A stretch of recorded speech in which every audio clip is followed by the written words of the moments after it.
Cancelei meu casamento no último minuto, quando descobri que minha noiva mentiu sobre fazer um casamento sem crianças, apenas para excluir minha filha de 12 anos, enquanto incluía todos os filhos dela. Eu sou Daniel, um homem de 40 anos, e acabei de interromper meu casamento com minha noiva, Jéssica, também de 40 anos. No instante final, após descobrir que ela vinha articulando uma falsidade por meses sobre um ponto crucial que envolvia minha filha, Sofia, de 12 anos. Nossa história se desenrolava em Nova Esperança, Pensilvânia, uma cidade de porte médio próxima a Filadélfia. Nova Esperança, New Hope, é conhecida por seu charme histórico e por ser um refúgio para artistas, mas recentemente atraiu uma onda de moradores abastados, ávidos por um estilo de vida mais exclusivo. Nossa casa, uma construção colonial reformada, ficava em um bairro tranquilo, perto do rio, longe do burburinho dos novos bistrôs chiques. O local do casamento, um antigo moinho transformado em um espaço de eventos de alta classe, simbolizava a obsessão de Jéssica em projetar uma imagem de luxo e sofisticação.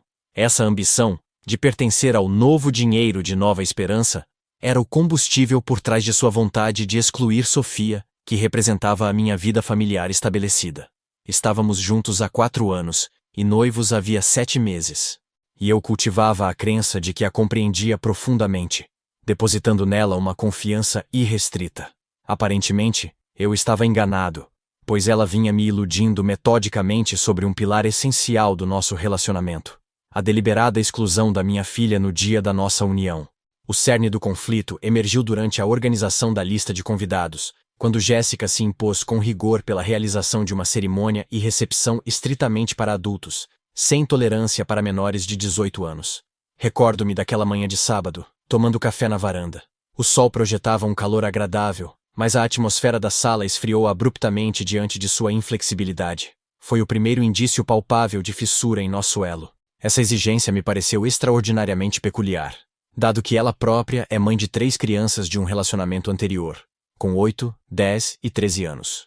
Além disso, mantém uma proximidade notável com seus 8 sobrinhos e sobrinhas, que são constantemente presentes em encontros familiares, festividades e datas comemorativas ao longo do ano. Sua paixão professada pela convivência familiar era um contraste gritante com o edito que agora propunha. Lembro que no verão passado, em uma festa de aniversário, Jéssica fez um discurso emocionado sobre a beleza e a pureza de ter crianças por perto, o que tornava sua nova postura no planejamento do casamento ainda mais bizarra e contraditória. Quando a questionei sobre a exclusão generalizada de todas as crianças, incluindo minha filha, Sofia, que reside comigo em regime de guarda compartilhada e passa a maioria dos fins de semana e feriados escolares em minha casa, ela argumentou que o casamento deveria ser uma experiência de luxo e alta gastronomia para adultos, e que a presença infantil não se coadunaria com o tom de requinte que ela almejava. Justificou que o local era demasiado formal e o menu excessivamente elaborado, e que o evento seria comprometido pela presença de menores de idade, que talvez não soubessem apreciar a exclusividade da celebração. Declarou que desejava que o nosso dia fosse marcado pela elegância serena, livre das preocupações inerentes à gestão de menores ou de qualquer tumulto que pudesse advir de sua presença. Ressaltou ainda que queria que todos os adultos pudessem desfrutar plenamente, sem a responsabilidade de cuidar de crianças ou se preocupar com seu decoro durante a recepção, a dança e o jantar. Sua insistência parecia desproporcionalmente veemente. Pensei na sua frequente exaltação sobre a maturidade de seus próprios filhos e sobrinhos. A contradição me inquietou, mas optei por atribuí-la ao estresse da noiva. Minha oposição a essa determinação se estendeu por semanas. Sou profundamente ligado à minha filha e não conseguia conceber casar-me sem sua presença para testemunhar um momento de tamanha magnitude em minha vida. Um marco relevante em nossa trajetória familiar. Sofia demonstrou notável resiliência desde a separação de sua mãe, e eu, quando ela tinha apenas 3 anos. Ela sempre manifestou apoio aos meus relacionamentos e à minha felicidade, mesmo quando parcerias anteriores se dissolveram ou se tornaram complexas. A mãe dela está felizmente casada há 5 anos com um homem notável, que trata minha filha com afeto e se estabeleceu como uma figura paterna positiva em sua vida. Sofia jamais expressou objeção ao meu envolvimento com outras parceiras, ou a perspectiva de que eu me casasse novamente, introduzindo uma madrasta em sua vida. Ela sempre se mostrou madura e tolerante diante das complexidades do divórcio e da reconstituição familiar. Nunca me fez sentir culpa por dedicar tempo a companheiras ou por buscar relações sérias com potencial matrimonial. Ela reiterou, ao longo dos anos, seu desejo de me ver contente e de que eu encontrasse alguém que me fizesse sorrir e me tratasse bem. E estava sinceramente entusiasmada com a possibilidade de ter uma madrasta e, potencialmente, ganhar meio-irmãos através do casamento. Depois de muitas conversas e debates sobre a lista de convidados, acabei por ceder à ideia do casamento sem crianças, quando minha filha me assegurou que estava tudo bem, que ela não se sentiria diminuída por perder o evento, desde que eu a levasse para um dia completo no parque de diversões e tivéssemos um jantar especial de comemoração de pai e filha no fim de semana subsequente. Ela expressou compreensão de que algumas pessoas aspiram a casamentos sofisticados, sem a presença de crianças, e que não desejava ser a fonte de tensão entre mim e Jéssica, especialmente ao testemunhar o quanto a organização do casamento era vital para minha noiva e o seu grande entusiasmo com os preparativos. Sofia afirmou que ficaria tranquila na casa da mãe durante o fim de semana do casamento, e que poderia assistir à cerimônia em vídeo, caso fosse gravada. Chegou a sugerir que fizéssemos um pequeno jantar familiar na semana seguinte ao casamento, onde ela vestiria um traje elegante e tiraríamos fotos juntos como uma nova unidade familiar. O alívio que senti por ela não estar magoada foi imediatamente obscurecido por um profundo sentimento de culpa. Minha filha estava me confortando por uma decisão que era fundamentalmente injusta para ela. Naquele mesmo dia, decidimos adotar um filhote de Golden Retriever no centro de resgate local e o nomeamos de Apollo. Apollo era um filhote adorável, mas caótico, com pelos dourados e fofos e patinhas grandes demais. Ele estava com cerca de 7 meses de idade e tinha a personalidade de um cavalheiro trapalhão, incrivelmente paciente e gentil, mas esbarrava em tudo o que via quando ficava muito animado. Sua mania principal era deitar exatamente nos pés da minha filha quando ela estava fazendo lição de casa. Seu hábito favorito era roubar uma meia nova do cesto de roupas lavadas e andar pela casa com ela na boca como se fosse um troféu valioso. Ele detestava o barulho do aspirador de pó. Na primeira semana em casa, Apollo comeu um pedaço do convite de casamento que estava na mesa, deixando um buraco bem no nome da minha noiva. Eu deveria ter visto isso como um presságio, mas na hora só conseguimos rir do olhar de culpa dele. Eu estava convencido de que a regra do casamento sem crianças se aplicaria com equidade a todas as crianças, incluindo os filhos de Jéssica e seus sobrinhos. Assim, embora lamentasse a exclusão da minha filha, considerei a medida justa. Jéssica demonstrou uma serenidade notável quando finalmente aceitei sua proposta e imediatamente iniciou os arranjos para o cuidado dos seus filhos durante o fim de semana do casamento. Ela me informou que o ex-marido, Mark, se encarregaria das crianças durante o fim de semana prolongado, garantindo que não estivessem presentes durante os preparativos ou a cerimônia. Afirmou também que suas irmãs, Patrícia e Carla, providenciariam arranjos semelhantes para os próprios filhos, para que todos os adultos pudessem se dedicar integralmente à celebração do nosso casamento, sem quaisquer distrações. Lembro-me do seu beijo, que expressava um alívio quase teatral, como se um grande obstáculo tivesse sido removido, o que, de alguma forma, me deixou profundamente incomodado. Há alguns dias descobri involuntariamente algo que subverteu completamente a situação e me fez tomar consciência de que Jéssica vinha me enganando astutamente há meses sobre a verdadeira composição da lista de convidados. Minha filha, Sofia, estava prestando auxílio a Jéssica na organização de alguns papéis de RSVP em seu escritório, quando avistou um arquivo PDF no topo da pilha, intitulado Planejamento de Assentos Crianças. Movida pela curiosidade, ela abriu o documento e encontrou uma lista detalhada com os nomes de todos os filhos de Jéssica e de seus sobrinhos e sobrinhas, com seus respectivos lugares, e até mesmo uma programação especial de entrada para a cerimônia. Constatando a ausência de seu próprio nome, ela saiu do escritório chorando. Passei o restante do dia tentando decifrar o motivo da minha filha me ligar aos prantos, o significado sinistro daquela descoberta.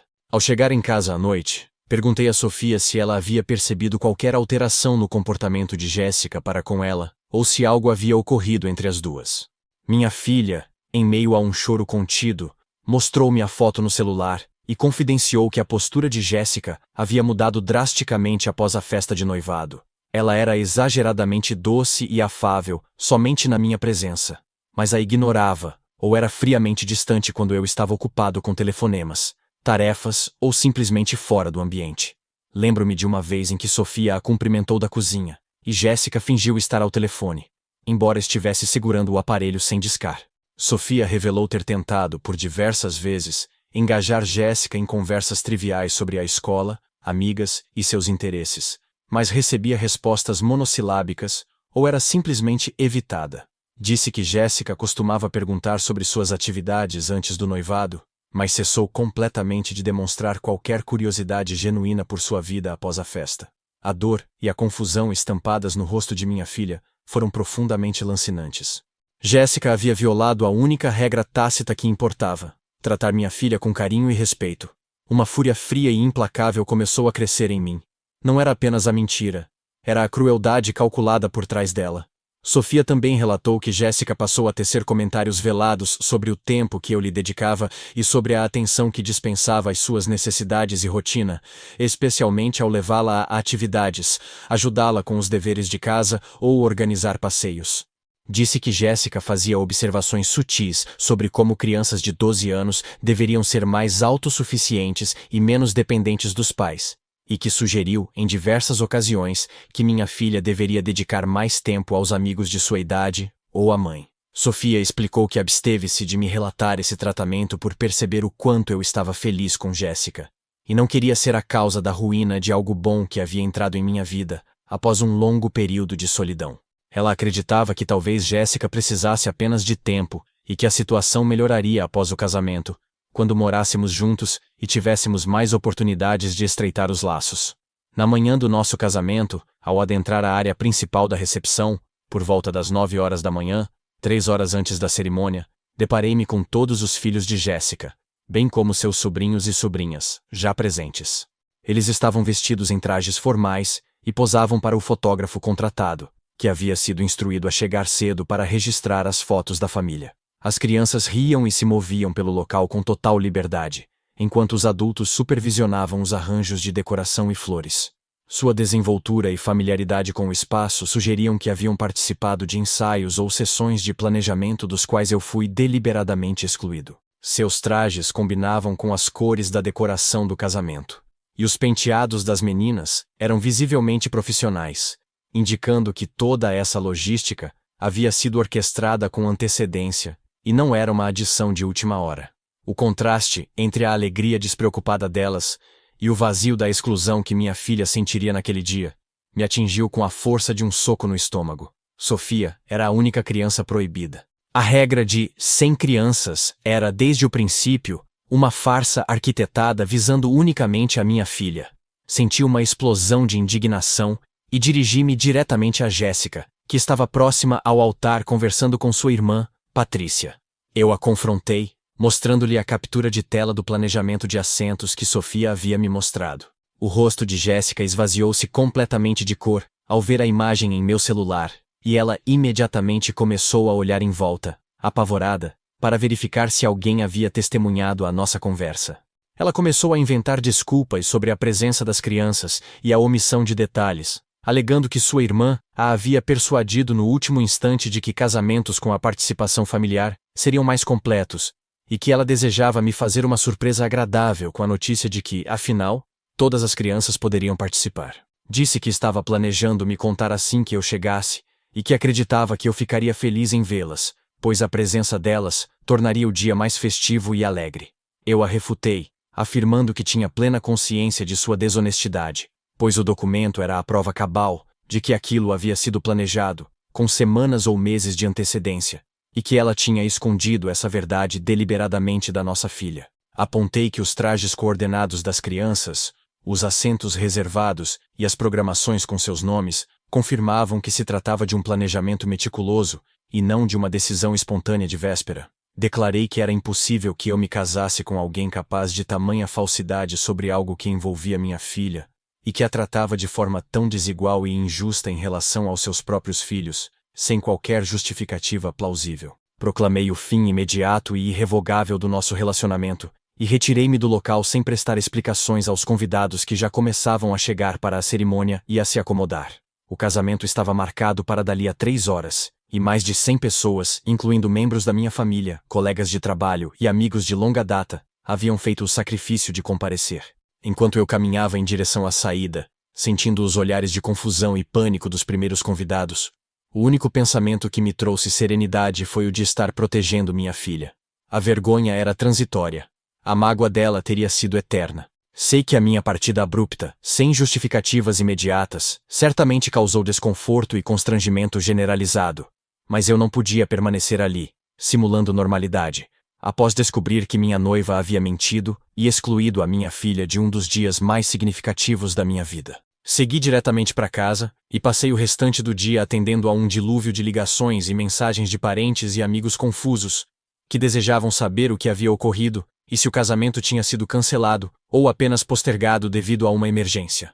Eu lhes comuniquei que o casamento estava encerrado de forma definitiva e que lhes forneceria os detalhes posteriormente, quando tivesse tido tempo para processar os acontecimentos.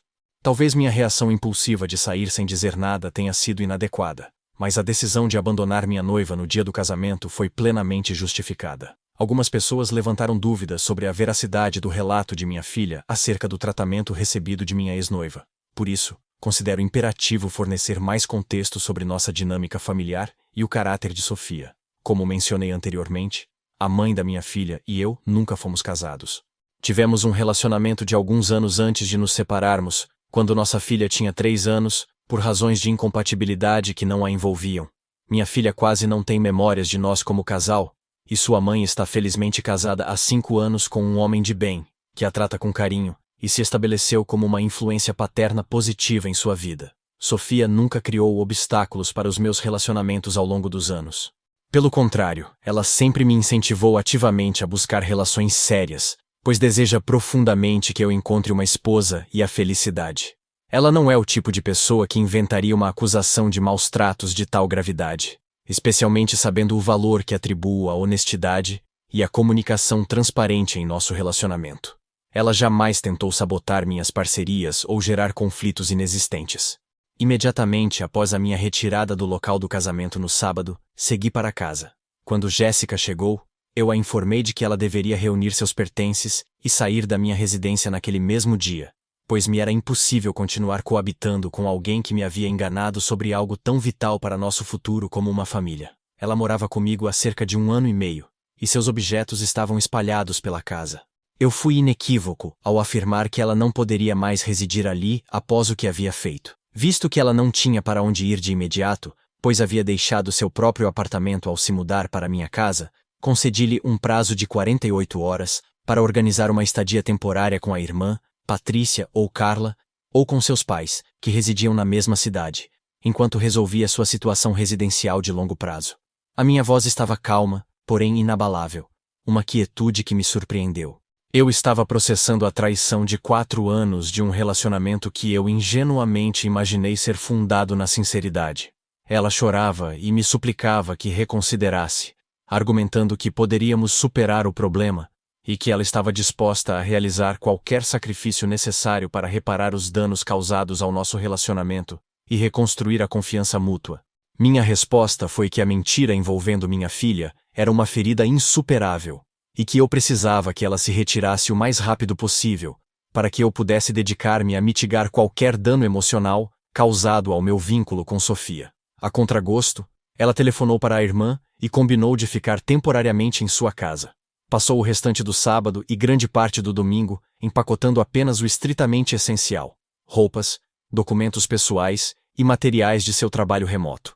Meus amigos foram extremamente solidários à minha decisão de priorizar minha filha e manter a firmeza de que minha casa deveria ser um porto seguro para ela. Vários deles expressaram orgulho pela minha coragem em tomar uma decisão tão difícil sob circunstâncias tão estressantes. Eles confirmaram que já haviam percebido um clima tenso durante o período do noivado, notando que Jéssica demonstrava aborrecimento ou irritação sempre que Sofia estava presente.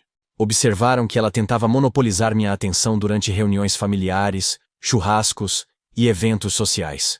Contaram que haviam considerado me abordar sobre suas preocupações a respeito do tratamento de Jéssica para com Sofia, mas hesitaram em interferir, a menos que a situação se tornasse flagrantemente problemática.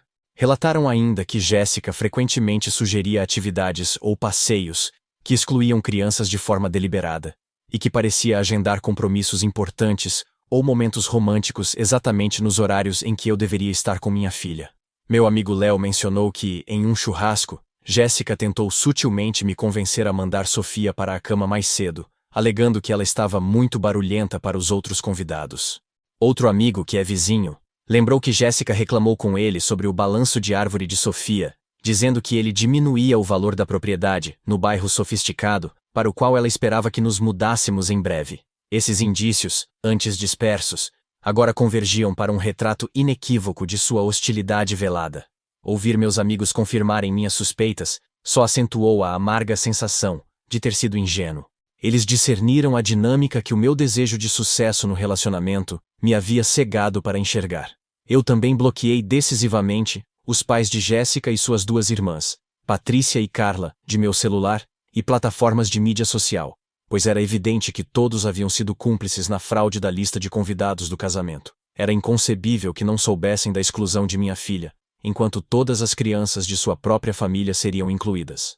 Eram pessoas com quem eu sinceramente acreditava ter construído um relacionamento afetuoso ao longo dos 4 anos. Eu esperava de fato que eles se tornassem membros de uma família ampliada que ofereceria apoio e carinho a nós dois. Eu estabeleci um ultimato final a Jéssica para que ela justificasse seu comportamento e fornecesse um contexto para as motivações que a levaram a distorcer a verdade sobre algo de tamanha relevância para o nosso futuro. Declarei que ela poderia relatar suas motivações por mensagens de texto, se desejasse oferecer alguma perspectiva, mas que eu me recusava terminantemente a encontrá-la pessoalmente ou a conversar por telefone. Eu estava demasiado ferido e irado para confiar que conseguiria manter a compostura em uma interação direta. Afirmei que, se ela optasse por não se explicar, eu simplesmente seguiria com minha vida, cortando permanentemente o contato, e me dedicaria integralmente à reconstrução do meu relacionamento com minha filha.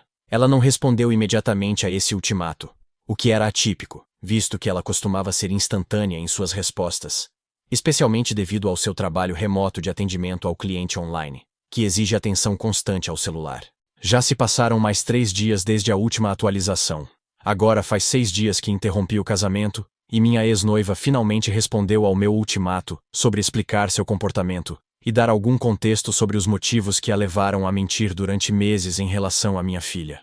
Ela me enviou diversas e extensas mensagens, nas quais insistia na necessidade de um encontro pessoal para expor suas razões válidas. Argumentou que não desejava ser percebida como a antagonista da situação sem a oportunidade de apresentar sua versão. Afirmou que mensagens de texto seriam insuficientes para transmitir o panorama completo de seu processo decisório ou a complexidade emocional que experimentou durante o noivado, e que, em virtude de termos compartilhado 4 anos de relacionamento, eu lhe devia, no mínimo, a chance de ser ouvida face a face antes de qualquer decisão definitiva sobre o nosso futuro. Mencionou que havia nuances cruciais em suas motivações que só poderiam ser adequadamente elucidadas em uma conversa real, e que temia que eu interpretasse mal suas intenções se tudo fosse comunicado por escrito. Eu reiterei a recusa em um encontro pessoal, e deixei claro que qualquer explicação deveria ser fornecida por escrito, sob pena de não haver mais contato. Expliquei que minha confiança nela estava tão abalada que eu não me sentia seguro em sua presença, e que eu não estava disposto a ser alvo de manipulações emocionais ou apelos que inevitavelmente ocorreriam em um encontro presencial.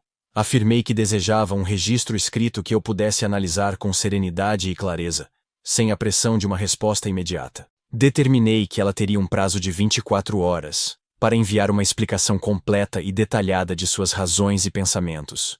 Ou, eu romperia o contato de forma irremediável, encerrando o assunto para sempre, sem qualquer possibilidade futura de reconciliação.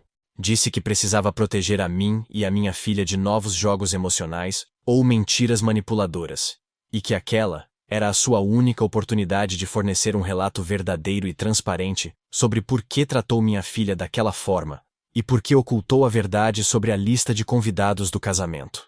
Ela finalmente me enviou uma longa e surpreendente exposição no dia seguinte, cujos motivos foram algo que eu jamais poderia ter previsto ou imaginado.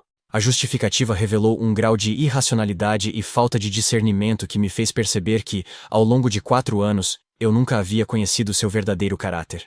Ela narrou que durante nossa festa de noivado, minha filha, Sofia, sentiu-se indisposta e retirou-se para o quarto para descansar, após cumprimentar brevemente os convidados e participar do evento. Quando minha ex-noiva subiu para verificar se ela necessitava de algo, medicamentos, água ou um cobertor? Ouviu Sofia rindo e conversando ao telefone com uma amiga da escola. Isso a levou a concluir erroneamente que minha filha estava simulando um mal-estar para desviar minha atenção e me afastar da celebração do noivado. Segundo seu relato, esse episódio gerou uma suspeita irracional de que Sofia era manipuladora e estava tentando sabotar nossa noite especial, forçando uma situação em que eu teria que me dedicar aos cuidados dela, em vez de desfrutar da festa. Em vez de me comunicar sobre sua observação ou questionar Sofia diretamente, Jéssica optou por consultar suas irmãs, Patrícia e Carla, que supostamente alimentaram seu ressentimento e a convenceram de que minha filha estava insatisfeita com o nosso casamento e seria uma fonte de problemas no futuro. As irmãs lhe disseram que era comum que crianças prejudicassem os relacionamentos dos pais, e que minha filha provavelmente tornaria nossa vida conjugal árdua, exigindo atenção constante e criando complicações. De acordo com o que Jéssica me escreveu, as irmãs citaram exemplos de outras famílias reconstituídas, onde os filhos haviam provocado conflitos, e a aconselharam a estabelecer limites claros e rigorosos com Sofia antes do casamento, alertando que, do contrário, ela jamais respeitaria sua autoridade como madrasta. Sugeriram que minha filha provavelmente esperava o fracasso do nosso relacionamento para ter minha atenção exclusiva e que talvez estivesse fingindo apoio enquanto agia discretamente para atrapalhar a união. O nível de projeção psicológica e a paranoia infundada me deixaram estupefato. Tudo isso se originou de um simples riso ao telefone. Era um castelo de cartas erguido sobre insegurança e ciúme. E minha filha havia sido a vítima inocente. Esse único e insignificante episódio na festa de noivado levou Jéssica a se distanciar emocionalmente de minha filha e a tratá-la com frieza calculada durante todos os 7 meses do noivado. Sua decisão foi baseada unicamente no fato de tê-la ouvido rir ao telefone enquanto estava indisposta. Jéssica confessou que acreditava que, ao deixar claro que Sofia não seria bem-vinda na nova dinâmica familiar, ela acabaria optando por passar mais tempo na casa da mãe, e que nosso casamento seria, consequentemente, mais tranquilo e harmonioso, livre das dificuldades de ter a criança em casa. Ela também argumentou que via uma dificuldade de adaptação por parte da minha filha, e que, ao excluí-la, estava inadvertidamente facilitando a aceitação de seu novo papel na família. Reconheceu ainda que esperava que o casamento sem crianças enviasse uma mensagem direta a Sofia sobre o seu lugar na nova estrutura familiar e que planejou incluir seus próprios filhos e sobrinhos para demonstrar que existiam regras distintas para diferentes membros da família. Disse que acreditava que essa atitude ajudaria a solidificar sua posição de autoridade e deixaria claro que seus filhos sempre teriam precedência nas decisões e atividades domésticas. Quando compartilhei essa explicação com minha filha, Sofia, ela confirmou que de fato estava ao telefone com uma amiga naquela noite, mas reiterou que realmente se sentia mal, com dor de cabeça e desconforto estomacal. Ela afirmou que não via nenhum impedimento moral em conversar com uma amiga ao telefone, mesmo estando doente, especialmente porque isso a ajudava a se distrair e se sentir um pouco melhor. Contou que estava genuinamente animada com a festa de noivado e desejava permanecer mais tempo, mas o agravamento de seu mal-estar a levou a descansar no quarto para evitar passar mal na frente dos convidados. Explicou que ligou para a amiga para relatar os detalhes da festa e conversar sobre assuntos típicos de uma adolescente de 12 anos, e que não tinha qualquer intenção maliciosa de atrapalhar ou chamar a atenção. Minha filha ficou profundamente perplexa com a ideia de que estar doente e falar ao telefone pudesse ser interpretado como manipulação ou tentativa de atrair atenção. Ela destacou que nunca tentou interferir em meus relacionamentos, nem causar atritos entre mim e nenhuma das mulheres com quem namorei ao longo dos anos. Ela assegurou que sempre me incentivou com sinceridade, pois desejava me ver feliz, e que jamais agiu para sabotar minhas parcerias ou dificultar minha vida amorosa. Isso me permitiu compreender, com dolorosa clareza, que Jéssica nunca acolheu verdadeiramente minha filha como parte de nossa família, e que estava planejando, de forma insidiosa, afastá-la da minha vida após o casamento, para poder concentrar toda a minha atenção e recursos em si mesma e em seus próprios filhos. O casamento sem crianças foi apenas o prelúdio sombrio do que provavelmente seriam anos de exclusões em eventos familiares e marcos importantes na vida de minha filha. Sinto-me imensamente grato por ter descoberto as verdadeiras intenções de Jéssica, antes que nos casássemos, e antes que mais prejuízos fossem infligidos ao senso de segurança e pertencimento de Sofia em nossa família. Se passaram mais 2 dias desde a última atualização. Agora já faz 8 dias que cancelei o casamento, e minha ex-noiva Jéssica apareceu de surpresa na porta da minha casa ontem à noite, para buscar mais alguns pertences que havia deixado para trás quando se mudou no fim de semana. Ela tinha me mandado mensagem mais cedo pedindo para passar aqui e pegar móveis e utensílios de cozinha que não conseguiu levar no carro durante a primeira mudança. Eu tinha dito que ela precisava combinar um horário comigo, de preferência enquanto eu estivesse fora, para que pudesse recolher as coisas sem que eu estivesse em casa, evitando assim qualquer confronto emocional ou tentativa de reconciliação. Também sugeri que viesse num horário em que minha filha ainda não estivesse em casa da escola, para evitar qualquer interação desconfortável entre as duas. Cheguei a oferecer que um amigo meu, Léo, estivesse presente durante a retirada dos itens para ajudar no processo e garantir que tudo ocorresse de forma tranquila, sem dramas ou conflitos. Em vez de aguardar minha resposta com horários disponíveis ou aceitar a proposta da presença de um terceiro neutro, ela simplesmente apareceu inesperadamente, por volta das 19 horas, acompanhada de sua irmã, Patrícia, e do cunhado, que aparentemente vieram auxiliar no carregamento dos móveis maiores, como cômoda e estante. Ao abrir a porta, ela imediatamente começou a derramar desculpas e tentou iniciar uma conversa sobre nosso relacionamento, enquanto a irmã e o cunhado permaneciam atrás dela, visivelmente constrangidos e evitando contato visual comigo. Ela admitiu que seu comportamento para com minha filha foi imatura e profundamente inadequada. Assumiu ter se deixado influenciar excessivamente pelos conselhos da irmã, Patrícia, sobre como interagir com Sofia e como estabelecer sua posição na nossa família reconstituída.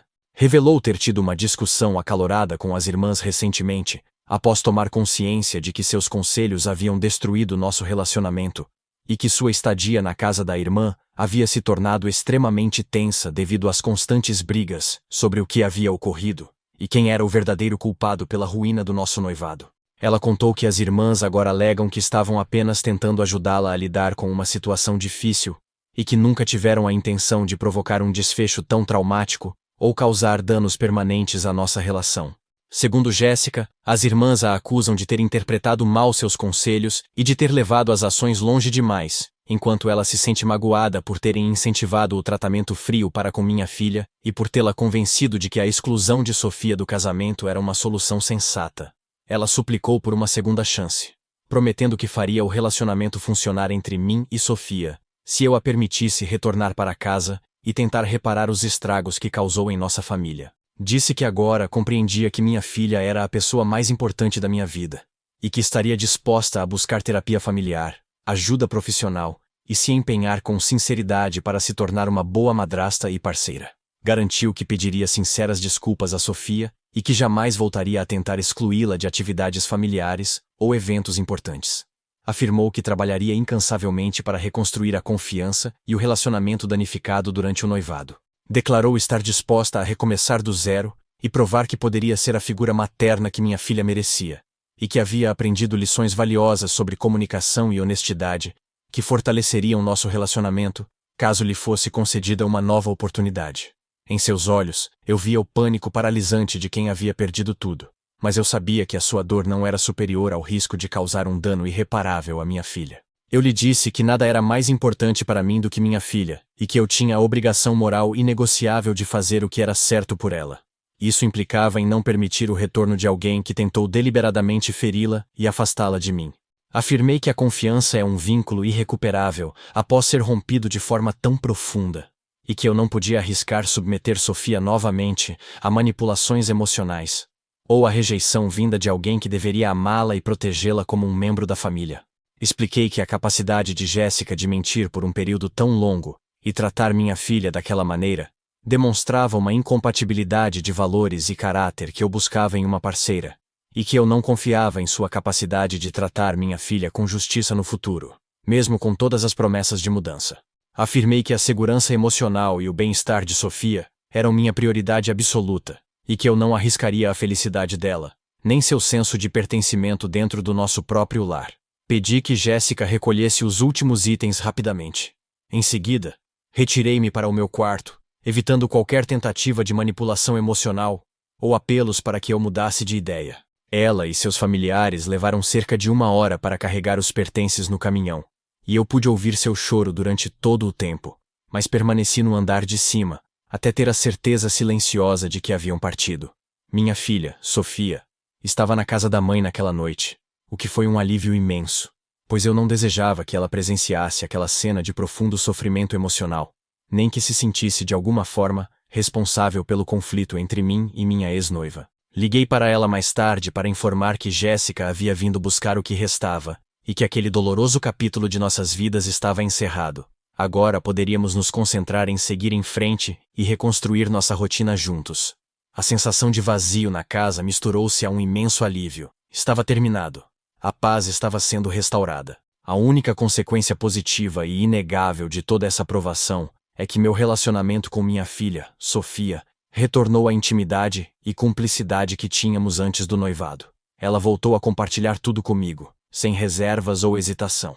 Tem me falado sobre as amigas, a escola e os planos para as férias de verão. E percebo que ela está visivelmente mais relaxada e confortável agora que Jéssica não reside mais conosco e não impõe mais tensão ao nosso ambiente familiar. Está mais comunicativa durante nossos trajetos de carro e voltou a convidar amigas para casa, um hábito que havia cessado durante o noivado, pois estava preocupada com a reação de Jéssica à presença de adolescentes fazendo barulho e ocupando os espaços comuns. A presença de Apollo, que agora está com 1 ano e meio, e é um cão adolescente cheio de energia, tem sido uma verdadeira bênção. Ele corre para a porta toda vez que ouve o carro dela e a inunda de beijos na chegada. À noite, quando estou lendo um livro na sala, Apollo muitas vezes tenta colocar sua grande cabeça no meu colo, mas acaba ficando preso debaixo da mesinha de centro, precisando de ajuda para se soltar. Esses pequenos momentos nos trouxeram de volta a leveza e a espontaneidade que havíamos perdido. Outro dia, Apollo fugiu pelo quintal e correu diretamente para a casa da vizinha, roubando um chapéu de sol. Tive que ir buscá-lo envergonhado, e paguei um novo chapéu. Mas o sorriso de Sofia ao vê-lo fugindo com o item de palha valeu cada centavo. Ele continua com a mania da meia, mas agora ele as alinha perfeitamente ao lado da cama dela, como se fossem presentes. Uma manhã ele escondeu o meu sapato de trabalho, forçando-me a passar a manhã de chinelos até encontrá-lo escondido sob a mesa de bilhar. Estamos planejando uma viagem com alguns amigos meus que têm filhos da mesma idade dela, porque sinto que preciso de uma pausa após essas semanas tão difíceis e emocionalmente desgastantes. E minha filha está animada em voltar a ter uma casa tranquila, sem o estresse constante que passou ao marcar nosso cotidiano durante o noivado. Sinto uma profunda decepção por ter dedicado 4 anos da minha vida a alguém que possuía valores tão divergentes dos meus em relação à família e à honestidade. Mas sou imensamente grato por ter descoberto seu verdadeiro caráter antes do matrimônio e antes que mais danos fossem infligidos ao senso de segurança e pertencimento de Sofia em nossa família. Obrigado por acompanhar esta narrativa até o final. Já se passaram alguns anos desde que cancelei o casamento. Minha filha Sofia está agora com 15 anos, e nossa vida em família finalmente atingiu uma serena estabilidade. A ex-noiva, Jéssica, jamais me procurou novamente, e a paz em casa é incomparável. O silêncio dela é o presente mais valioso que recebi. Nenhuma ligação, nenhuma mensagem, apenas o fim absoluto de um ciclo de falsidade. Recentemente, a vida me sorriu novamente de uma forma inesperada. Conheci Helena, uma mulher de 38 anos que trabalha como arquiteta paisagista, uma profissão que a conecta profundamente com a natureza e a beleza. Helena entrou na minha vida há pouco mais de 1 ano, através de amigos em comum em um evento de jardinagem comunitária. O que me atraiu nela foi sua simplicidade genuína, seu olhar gentil e a maneira como ela valoriza as pequenas coisas da vida, como uma manhã de sol no jardim ou uma boa conversa à beira-rio. Helena tem uma filha de 10 anos, Isabela, que é uma menina doce e curiosa. A dinâmica entre Sofia e Isabela tem sido incrivelmente natural e cheia de cumplicidade, algo que me enche de alegria e alívio. Elas compartilham a paixão por desenhar e criar histórias em quadrinhos, passando horas juntas imersas nesse universo. Helena compreendeu desde o início a importância da minha filha em minha vida, e a trata com um respeito e carinho que me fizeram redescobrir a beleza de um relacionamento. Ela me ensinou que o amor verdadeiro não exige sacrifícios da sua essência, mas sim, complementa e fortalece o que já existe de mais precioso. Apollo, agora com 4 anos, é um Golden Retriever totalmente maduro, e se estabeleceu como o melhor amigo e protetor de minha filha. Ele perdeu grande parte de sua atrapalhada juvenil, mas a gentileza e o ar de cavalheiro permanecem intactos. Sua mania de deitar aos pés da minha filha transformou-se em uma rotina noturna no sofá. Ele só adormece depois de apoiar o queixo no joelho dela. Ele ainda rouba meias, mas agora as traz diretamente para mim quando detecta que estou triste, como um gesto silencioso de consolo. Recentemente, Sofia teve uma desavença difícil com uma amiga na escola.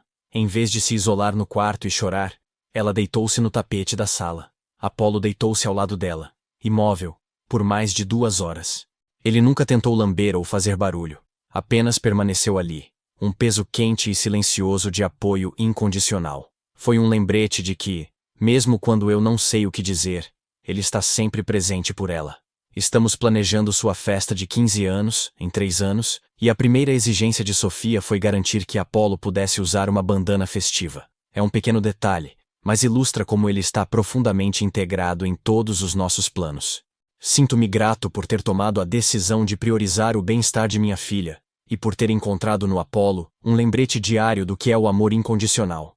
E na Helena, a prova de que a vida sempre pode nos surpreender com um novo e verdadeiro recomeço.